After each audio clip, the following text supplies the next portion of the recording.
প্রজেক্টের নাম পুরুলিয়ার অযোধ্যা পাহাড়, ইতিহাস, প্রকৃতি ও বর্তমান পর্যটন প্রেক্ষিত।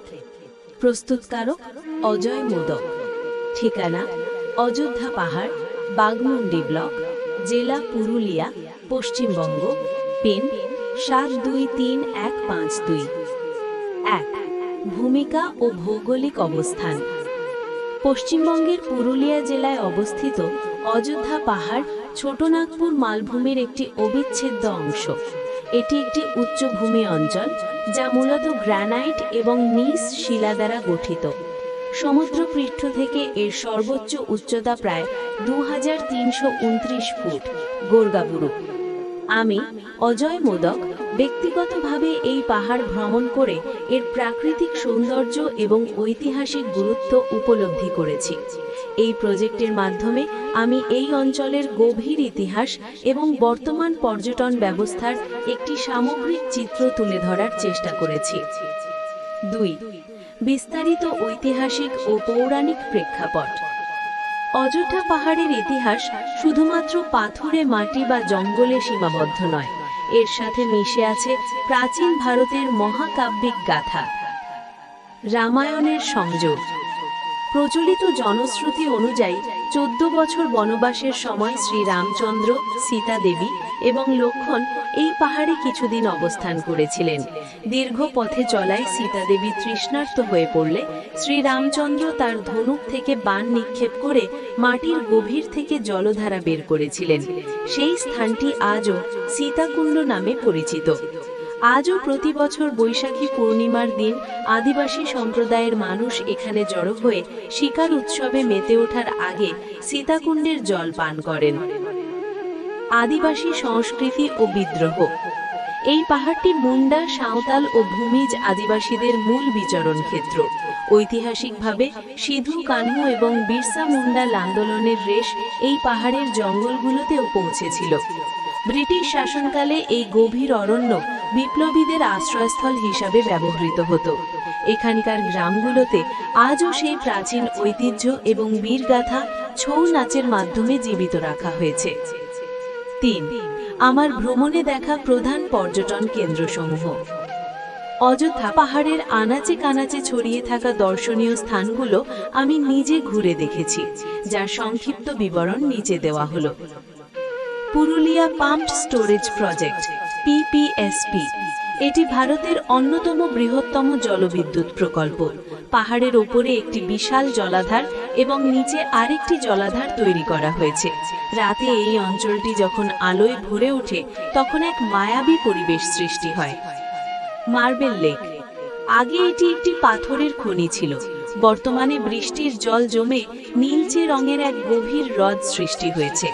পাহাড়ের খাঁজে খাঁজে জমে থাকা এই নীল জলরাশি পর্যটকদের প্রধান আকর্ষণ। বামনী ও টুরগা জলপ্রপাত। পাহাড়ের কোল ঘেঁষে বয়ে চলা এই দুটি জলপ্রপাত অত্যন্ত মনোরম। কয়েকশো সিঁড়ি নেমে আমি যখন এই জলপ্রপাতের সামনে দাঁড়ালাম, প্রকৃতির আদিম রূপ আমাকে মুগ্ধ করেছিল। সীতাকুণ্ড। এটি একটি ধর্মীয় এবং ঐতিহাসিক পবিত্র স্থান। এখান থেকে বুদবুদ আকারে জল উঠে আসতে দেখা যায়, যা এক বিস্ময়কর প্রাকৃতিক ঘটনা। ময়ূর পাহাড়। সূর্যোদয় এবং সূর্যাস্ত দেখার জন্য এটি সেরা জায়গা। এখান থেকে পুরো অযোধ্যা রেঞ্জের দিগন্ত বিস্তৃত রূপ চোখে পড়ে। খয়রাবেড়া বাঁধ ও বাঘমুন্ডি। পাহাড়ের পাদদেশে অবস্থিত এই বাঁধটি অত্যন্ত শান্ত ও মনোরম। এর চারপাশের ঘন জঙ্গল বন্য প্রাণীদের আবাসস্থল। চড়িদা গ্রাম। পাহাড়ের কোল ঘেঁষেই অবস্থিত এই গ্রামটি বিশ্ববিখ্যাত তার ছৌ নাচের মুখোশ তৈরির জন্য। 4. প্রজেক্টের ইতিবাচক দিক বা ভালো দিক। প্রাকৃতিক সম্পদ। শাল, পিয়াল, মহুয়া এবং সোনাঝুরির ঘন জঙ্গল পরিবেশকে অক্সিজেন সমৃদ্ধ এবং মনোরম রাখে। সাংস্কৃতিক ঐতিহ্য। ছৌ নাচ এবং ঝুমুর গান এই অঞ্চলের প্রাণ। স্থানীয় মানুষের আতিথেয়তা পর্যটকদের মুগ্ধ করে। Eco tourism. ট্রেকিং এবং রক ক্লাইম্বিং এর জন্য এটি পশ্চিমবঙ্গের সেরা জায়গাগুলোর মধ্যে একটি। পর্যটকরা এখানে সরাসরি প্রকৃতির সংস্পর্শে আসতে পারে। বসন্তের সৌন্দর্য। পলাশ ফুলের সময় পুরো পাহাড় লাল রঙের চাদরে ঢাকা পড়ে যায়, যা এক অনন্য দৃশ্য। 5. প্রজেক্টের নেতিবাচক দিক বা খারাপ দিক। আমার ভ্রমণের অভিজ্ঞতায় কিছু প্রতিকূল দিকও চোখে পড়েছে। পরিবেশ দূষণ। পর্যটকদের ফেলে আসা প্লাস্টিক, থার্মোকল এবং কাঁচের বোতল পাহাড়ের পরিবেশ মারাত্মকভাবে দূষিত করছে।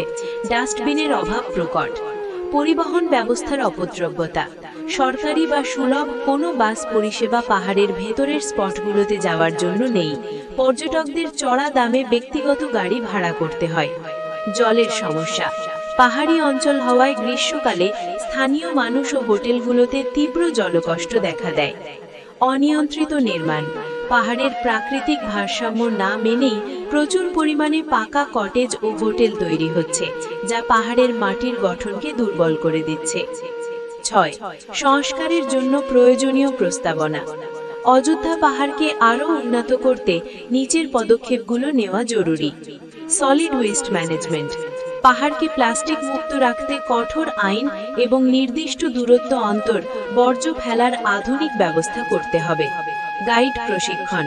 স্থানীয় আদিবাসী যুবকদের সরকারিভাবে প্রশিক্ষণ দিয়ে গাইডের কাজ দিলে তারা ঐতিহাসিক সত্যগুলো পর্যটকদের কাছে সঠিকভাবে পৌঁছে দিতে পারবে। শৌচালয় ও পানীয় জল। প্রতিটি স্পটে বিশেষ করে মহিলা পর্যটকদের জন্য পরিষ্কার শৌচালয় এবং পানীয় জলের বুথ স্থাপন করা উচিত। মিউজিয়াম নির্মাণ। পাহাড়ের ইতিহাস, আদিবাসী সমাজ এবং তাদের ব্যবহৃত প্রাচীন অস্ত্র ও বাদ্যযন্ত্র নিয়ে একটি কেন্দ্রীয় সংগ্রহালয় বা মিউজিয়াম তৈরি করলে পর্যটন আরও সমৃদ্ধ হবে। রাস্তার সুরক্ষা। পাহাড়ের খাড়া রাস্তাগুলোতে আরও শক্তিশালী গার্ডরেল এবং রাতের বেলা সোলার স্ট্রিট লাইটের ব্যবস্থা করা অত্যন্ত প্রয়োজন। 7 নম্বর উপসংহার। অযোধ্যা পাহাড় কেবল পাথরের স্তূপ নয়, এটি বাংলার প্রাচীন সংস্কৃতির এক জীবন্ত দলিল। আমি অজয় মোদক আমার এই প্রজেক্টের মাধ্যমে এই পাহাড়ের অপার সম্ভাবনা এবং কিছু অভাবের কথা তুলে ধরলাম। যদি সঠিক পরিকল্পনা এবং পরিবেশের ভারসাম্য রক্ষা করে পর্যটন ব্যবস্থার উন্নতি ঘটানো যায়, তবে আগামী দিনে এটি ভারতের শ্রেষ্ঠ পর্যটন মানচিত্রে স্থান করে নেবে। প্রস্তুতকারকের স্বাক্ষর অজয় মোদক।